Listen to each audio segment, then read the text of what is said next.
Natural in my office means that we want the teeth and the health of the mouth to be what nature intended. So we want to have, restorations that look natural and not necessarily like they're made in a lab or, created on a lab bench. We want it to really look like it grew there. We want it to match the rest of the face and the rest of the structure of the head and look like it fits in and look like it grew there. And we want it to match the personality of the patient and what they want and how they want their smile to be, or how they want their mouth to feel and how they want it to feel when they talk.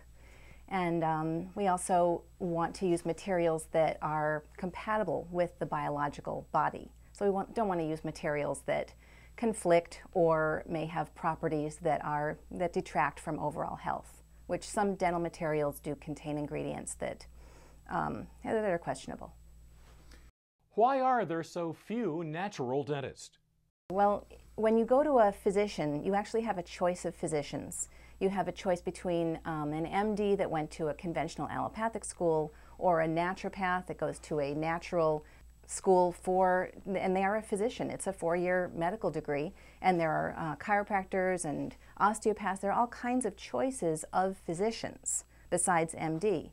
However, in the dental world, there's only conventional allopathic dental schools. There are no alternative dental schools. And so all the dentists that come out all get the same curriculum designed by the American Dental Association, and so they all know the same things and practice in very similar ways. And it isn't until dentists start looking kind of outside the box, maybe listening to odd questions their patients might ask, and then say, let me find out about that, and then they start going outside the box and learning about other concepts that they just maybe haven't heard about or incorporated into their practice. And so that's why there are so few, because really not very many dentists go there and learn that. We asked Dr. Saepoff how she came to be a natural dentist. Originally, I went to art school and I got a degree in fine arts. And then I went to graduate school in fine arts. And after 1 year of that, I realized, that my childhood dream of becoming a dentist was what I was really going to do. And so I left that and I went to dental school.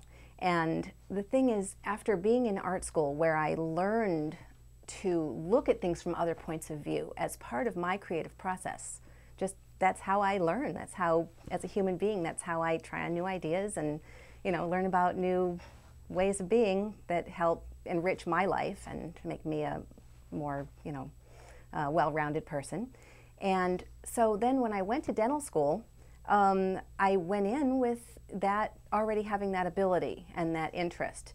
While I was in dental school, of course, you learn what they tell you to learn and you do what they tell you to do and you graduate. And it was very conventional. I went to Georgetown University in DC, and it was just like every other dental school. And I learned all of the conventional, normal allopathic stuff, including, all the basic sciences, everything.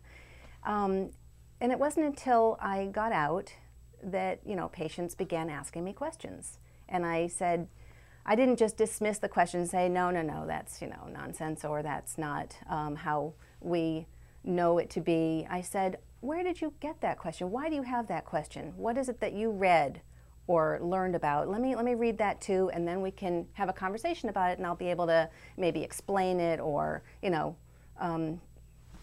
help you understand that better. And that started a long, and very interesting odyssey where I began to look at all of the controversies that are going on within dentistry and see both sides of all of these issues so that I can really serve my patients by finding out what they want and then, helping them get the care that makes sense for them in their life.